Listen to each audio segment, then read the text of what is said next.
Hi guys, it's Jason here, live from Cottage Grove, Oregon, and today we are going to break down the Oregon Ducks' 20th rank in the country, hosting the Stanford Cardinal. The Stanford Cardinal making the first road trip of the season, leaving the farm to go to Eugene.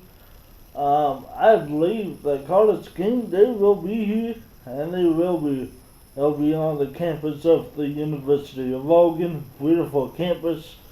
Um, they will be here for college game day, 6 a.m. Pacific, 9 a.m. Eastern. Both teams obviously coming off 3-0. Both teams have pretty much finished up the non-conference. Oregon has, they'll be in the Pac-12 play. Stanford hasn't. They'll play Notre Dame next week in South Bend to finish up the non-conference before they go with 6 games in the conference. So to wrap up the season, Stanford did open up as a 2-point favorite. Now they are a 2-point dog. Oregon is a 2-point favorite going into this ball game. I know if you're not an Oregon fan, you're expecting Oregon to get blown out. And I get this. I get every Oregon hater out there that predicts that Oregon's gonna get blown up. I get it. They haven't played in one, and two, they haven't watched Oregon play. They haven't seen Oregon at their best and won up. Yeah, the competition hasn't been top notch for Oregon. They haven't played a Power 5 school, but once Oregon has got Warden this year against Portland State or Bowling Green, they have looked very impressive. Against Bowling Green, 5 possessions, they scored 5 touchdowns. They have been impressive at times, but saying that they haven't been impressive at times in the non-conference. Does that worry me? Yes and no. It worries about me if we play that low this week, the way that we played last week, we might get blown out. Okay. I would say Oregon's best asset right now, as a defense for me, it's the rest of the defense with Troy Dye, Jordan Judge, Jadon Scott, Harden's offense 7 is nasty. It has to be that way this week. They're gonna be up against a former I want to say a former Heisman candidate, because it's week 3. I want to count anybody out of the Heisman quite yet, but Russ Love, he's a very good back, probably a top 3 back in the nation. I would have put Jonathan Taylor and Russ Love in that same category. The guy from LSU, he's a very good running back. And Alabama always has great running backs. So does Oregon, but these running backs aren't proven. They have an opportunity on the big stage to get noticed. They are led by KJ Castello, 7-29 on the year, 7 touchdowns, 3 picks. KJ Castello reminds me of Kevin Hogan, okay? He's not going to beat you with his arm. He won't take games over, but he will make the play to win the game. He'll make the play to convert a third down and whatnot. Stanford's only at 33% excuse me. Stanford's only at 33% on a third down, both on offense and in defense.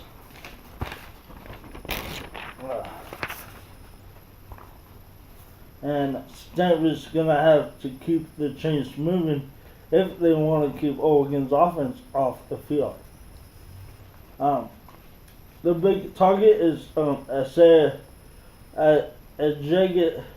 Jacob Whiteside, big tall wide receiver. He's about 6'7", 6'8", and 240. Very big wide receiver.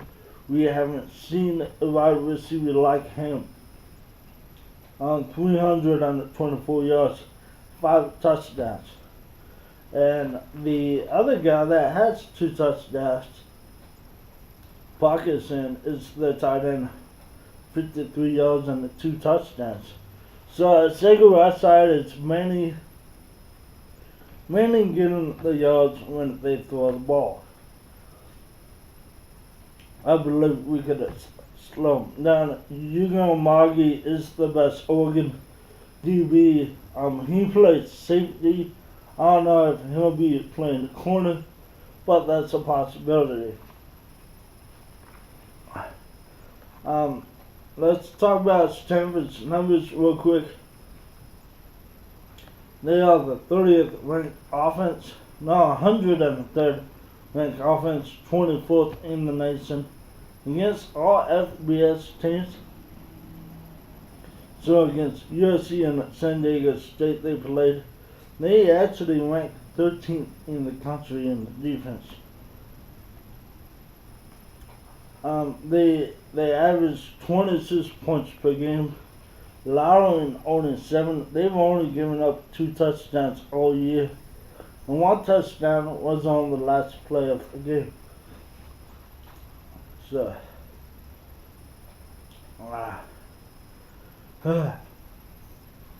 they are a team that rushes the ball very good at 3.8 per rush, and per play, they're averaging about 6 yards per play. For Oregon, you've got to cut that down to 4 yards per play. In a perfect world, it's going to have to be 3 yards per play to have a shot. It should be good with Stanford. We'll talk about this too. Yeah, they've played a lot of FBS teams. One at Power 5, that was USC. And if you look at the opponents and who's the opponents play, I get this a lot with the Wickenham High School. That's how they always say. So USC's best win is UNLV. That's the only win. That's very not impressive. But San Diego State, the best win is Arizona State. Which I think Arizona State could contend for a Pac-12 South title. I truly believe that. So, and ASU, I've ASU beaten Washington this week. I believe that's how good that team is. So, Stanford's competition has been better than Oregon's. I'll admit that. I'll admit that all day. So, that's what Stanford has going for them. Let's talk about Oregon. They're led by Justin Herbert, 57% completion, 840 yards, 12 touchdowns, and 4 INTs. 4 INTs, 2 picks in the first game against Bowling Green, and 2 last week against San Jose State. 57%. I wouldn't say that's a very good NFL number. NFL number, as a college quarterback, I would have wanted at 65%. He could be accurate at times, but last week he showed that he could be very inaccurate at times. Missed a lot of balls overthrown and whatnot. And he has to be better at that.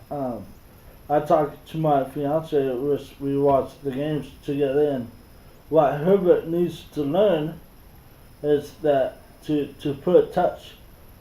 Every time he's throwing his fastball, he needs to learn how to put it over the line back and whatnot. His ball placement is second to none on most throws, but that's that element of his throwing game that he could just put that touch of like putting it over a linebacker or DB and not throwing his fastest fastball. So Oregon is averaging 6.5 per play over the last 3 games, the only last 3 games, and their defense is giving up 4.2. We just talked about it. We gotta get Stanford into the 4 yard, between 3 or 4 yard per play. Morgan's rush defense hasn't got tested, but they have only given up 2 yards per rush, while Oregon is averaging 4.6. That did take a hit last week because Oregon did not run the ball very good last week. Oregon's offense, we all know, it's high powered, 51.7. They've only given up 20 points per game. And there's people out there that's gonna say, 51.7. They're not gonna average that. I'll probably go down to 42 by the end of the year. But who knows? Oregon's offense is very explosive. They have the 24th ranked offense, 27th if you do all the games combined. But versus FBS opponents, so if you take away the Portland State game, they are 37th in defense, which is not too bad. If you're a Pac-12 defense in the top 40, you're gonna probably go to a bowl game. So that's very good for Oregon. Catching the ball, Johnny Johnson and Red has been the main go-to guys, especially when we're talking about touchdowns. Johnson has 4 of them, and Jordan Red has 3. CJ Vidal is just under 200 yards rushing and 1 touchdown. I think CJ Vidal, he may have a breakout game this year. So, breakout game this week. He's a very good running back, very downhill. I expect Tosh Griffin to get a lot of touches. He's a very quick player, very explosive player. And Syed Selekio, a goal line running back, his 4 Ks, 5 Ks and 4 touchdowns. So he's a very goal line running back. Oregon, third down. I talk about this all week. Third down is the key in this game. Oregon 48% on the year, defensively 27%. We've got to cut down Stanford's turnover on third down and conversions to 25 to 30%. If we get that, we have a very good opportunity. And for Oregon, they gotta be above 50% in this game. Because what Stanford does when they go on long drives, it's not like Oregon when they go on a 2-minute drive and it's go like that. They go on 7-8 minute drives, and if they just kick a field goal, that's still less possessions for Oregon. And they wanna crank up the tempo, but they wanna play slow too. So Oregon has both of those styles. The game is also on ABC 5 p.m. So it's the prime time national televised. So Logan, like I said earlier, I said this to my fiance this week. This game has been tying in lots. I know I put out a score prediction on Twitter. I said the 31-23 Oregon. How confident I feel about it too. And I'll say this. This game can go so many ways. Oregon could win a blowout. Oregon could win in a close game. Saying that, Stanford could win in a blowout. Stanford could win in a close game. Okay. Looking back at last year's game, Stanford blew us out. It was 49-7. Burmeister was the quarterback, filling in for Justin Herbert. But knowing that, seeing the numbers, we only passed the ball for 53 yards, but we also had 236 on the ground. If we could get a better passing number, and I expect we will, Oregon should really be balanced this game because we got Justin Herbert. Herbert faced Stanford his freshman year, and that game was a 52-27 Stanford win in Eugene, but I expect that number to be a very close game. If I had to make a prediction, I would say this is a close game in the fourth quarter, and it's going to be one or two plays in the fourth quarter to really decide this ball game. There's a reason the line's only at 2, and Oregon's a 2-point favorite. Oregon's a 2-point favorite because it's in the Austin Stadium, and it's a game day. If it was Stanford, I would see Stanford as a touchdown favorite. So it should be a very good game. It's going to be a very, very good game. Probably the best game of the week. So I expect Oregon to get the W. I think they will get the close win. What I see from Stanford, they're not unbeatable. So I think Oregon gets the win 31-23. My name's been Jason. I'll have a recap video for you guys on Sunday. Till then, go Ducks and enjoy your day.